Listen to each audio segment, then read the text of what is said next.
39-45. Ces dates sont celles de la Seconde Guerre mondiale. Une guerre totale, meurtrière et idéologique. Durant l'entre-deux-guerres, des démocraties sont tombées, remplacées par des régimes totalitaires, comme en Allemagne et en URSS. À la tête de ces deux puissances, deux personnages se distinguent, Hitler et Staline, auxquels la population voue un véritable culte et une obéissance totale. Les Allemands ressentent toujours une injustice envers le traité de Versailles. Hitler, voulant créer une race pure, décide d'évincer les Juifs de la population allemande, pensant qu'ils sont inférieurs. 1er septembre 1939. C'est le début de la Seconde Guerre mondiale. En 2 ans, Hitler a conquis de nombreux pays, comme la France et la Pologne. 1939 à 1942. Les Juifs sont persécutés et déportés dans des ghettos et des camps de concentration. Janvier 1942 à Wannsee. La décision est prise d'éliminer tous les Juifs, systématiquement. C'est le début de la Shoah. L'histoire de Lucienne Naï. Mai 1941. Le père de Lucienne reçoit un billet vert l'invitant à présenter ses papiers. Sa femme, enceinte de Lucienne, va se promener au parc d'à côté, le parc des Buttes-Chaumont, avec la grande sœur de Lucienne âgée de 8 ans. Ensuite, en rentrant chez elle, un voisin médecin l'interpelle, lui annonçant que son mari a été arrêté, qu'il est trop dangereux de rentrer chez elle. La mère de Lucienne se voit obligée de confier sa fille à ce voisin, qui la confiera à son tour à une famille qui l'accueillera durant la guerre. Ensuite, la mère de Lucienne est cachée et orientée par son voisin vers l'hôpital Rothschild pour accoucher, car un réseau de résistance s'est formé dans cet hôpital. Pour éviter de se faire repérer par les nazis, le personnel de l'hôpital déclare Lucienne morte-née. Pendant plusieurs jours, Lucienne est allaitée à la morgue, loin des regards, jusqu'à ce que sa mère se rétablisse et l'emmène à Pouzauges, là où sa sœur est en famille d'accueil. Mais Lucienne est trop petite pour se faire passer pour un enfant de plus dans cette famille. Alors, le curé du village décide de prendre Lucienne et sa mère sous son aile. Il les cache dans un petit logement de 15 mètres carrés et les habitants du village leur donnent des tickets de rationnement pour les nourrir.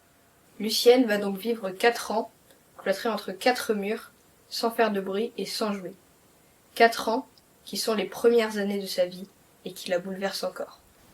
Nous avons pu interviewer Lucienne et voici ce qu'elle nous a répondu. Et du coup, on a l'honneur aujourd'hui de vous interviewer et on va vous poser quelques questions. Est-ce que vous avez l'impression aujourd'hui d'être une survivante ?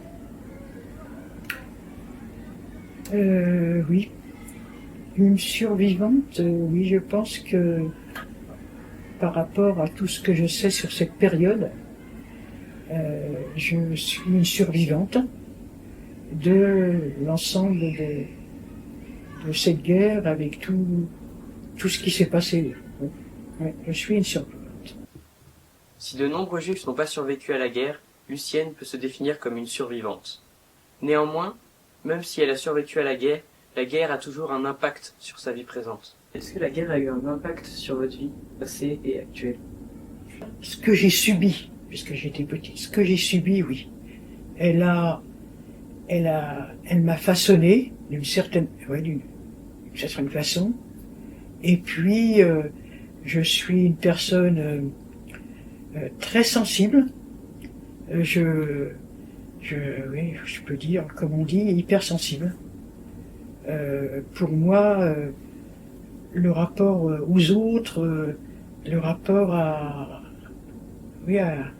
tout ce qui est les autres, les êtres humains, mes chers, et pour moi, c'est des regards et c'est des gens que j'aime à découvrir, quoi. L'être humain, pour moi, il est au-dessus de tout, quoi. Voilà. La guerre a façonné Lucienne, car, encore aujourd'hui, elle est sensible envers les gens.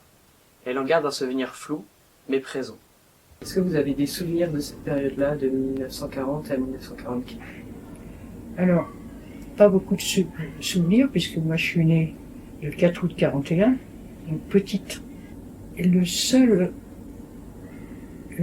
moment que je me rappelle, c'est que quand ma mère, que la guerre enfin est finie et que la paix soit retrouvée en France et dans le monde, on va à l'hôtel du Tessia, qui existe toujours. Et dans cet hôtel, les déportés revenaient. Et donc ma mère, elle pensait qu'elle allait retrouver son mari, et ma sœur et moi, mon papa, quoi. Et on s'assoit, parce qu'il y avait des marches, on s'assoit sur les marches, et ma mère montrait une photo aux déportés qui revenaient. Et c'est là qu'on a vu que, est tombée la nouvelle que moi je pourrais pas le connaître et ma sœur elle ne le reverra plus. Lucienne n'a pas seulement dû survivre pendant la guerre, mais aussi après. Privée de son père, elle a eu une enfance brisée et emplie de colère. Lucienne a aussi eu du mal à interagir avec les autres à cause de son hypersensibilité. De plus, l'appartement de sa mère s'est vendu pendant leur absence. Le médecin qui avait aidé Lucienne et sa mère pendant la guerre leur trouve un logement. Mais il est tellement petit que Lucienne doit être envoyée à la campagne dans une famille d'accueil. Elle ne reviendra vivre avec sa mère et sa sœur que quelques années plus tard. Après la guerre, Lucienne, déclarée morte-née, n'avait pas d'identité. À cause de cela, plusieurs choses ont été compliquées, comme aller à l'école. À la mairie du 11e arrondissement, en 1947, un conseiller municipal, ancien résistant, lui fera une fausse déclaration de naissance. La plupart des problèmes de Lucienne ont donc commencé après la guerre. Après avoir survécu de 1941 à 1945, Lucienne a voulu en apprendre plus sur son passé. Mais sa mère ne voulait rien lui dire. Elle voulait oublier, vivre et protéger Lucienne. Ce n'est qu'en 1986, à la mort de sa mère, que Lucienne commence à retracer son histoire. Comment a-t-elle fait? Elle nous le raconte. Comment avez-vous fait pour retrouver votre histoire? Dans la ville où j'habitais, il y a un musée qui s'appelle le musée de la Résistance, auquel je continue à œuvrer. J'ai interrogé un certain nombre d'historiens, parce que j'ai eu cette chance de rencontrer des historiens. Et puis, quand on recherche, on trouve toujours et les occasions et les belles personnes qui nous donnent des réponses ou qui nous disent il faut aller là, il faut aller là. Et puis, en France, il y a des archives, on peut les consulter. Donc, j'ai fait tout ce travail. Et quand on veut quelque chose, on y arrive. Et je voulais savoir pourquoi j'étais aussi agressive, pourquoi j'étais aussi violente, pourquoi je souffrais. J'ai toujours souffert des intestins, j'avais toujours des problèmes, quoi. Donc je voulais comprendre, il y avait quelque chose qui allait pas, quoi, dans moi. Avez-vous gardé un lien avec les personnes qui vous ont sauvé pendant cette période? Oui, alors quand j'ai effectivement reconstitué mon histoire, donc j'ai rencontré le fils qui habitait toujours Pouzauges, où j'étais caché, et qui habitait ce fameux dans cette petite ville, c'est une petite ville, Pouzauges. Donc je l'ai rencontré, et puis malheureusement j'ai pas pu. Je voulais rencontrer le curé là, qui nous apportait à manger. Et puis malheureusement, quand j'ai commencé mon enquête, il venait de mourir, quoi. Et pourquoi veut-elle raconter son histoire? C'est extrêmement important. Non pas pour moi, pour me dévoiler, mais pour parler aux jeunes. Parce que, d'abord, malheureusement, vos professeurs d'histoire n'ont pas beaucoup d'heures pour vous expliquer l'ensemble de l'histoire, à la fois en France, ce qui s'est passé dans le monde, tout. Et je me suis dit, en racontant mon histoire, ça me permet que les jeunes sachent que la mamie que je suis, la grand-mère que je suis, la personne âgée que je suis, elle a subi des choses. Et que peut-être ce qu'elle raconte peut leur dire, mais je sais pas, nous, on entend des choses, peut-être que ça me rappelle ce que cette dame ou cette personne âgée est venue nous dire, et que ça les fasse réfléchir, et puis surtout que ça les questionne et qu'ils soient curieux, ce qu'ils ont entendu, ils puissent un peu regarder si pour avoir un peu plus de connaissances, quoi. Voilà. Parce que ce que moi j'ai subi et ce que les gens ont malheureusement suivi, c'est beaucoup. Ils l'ont cru, quoi. Ils ont cru que ce que Hitler disait. Et donc, l'ensemble de la peur, de la haine et de ce que on peut entendre, c'est souvent l'ignorance ou le fait qu'on ferme les yeux et puis qu'on se bouche les oreilles, quoi. Donc, le fait d'apporter un témoignage, peut-être que ça permettra à des jeunes d'avoir dans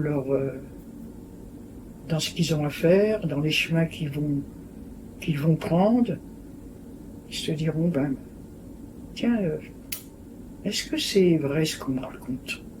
Est-ce que c'est vrai ce que je lis? Voilà.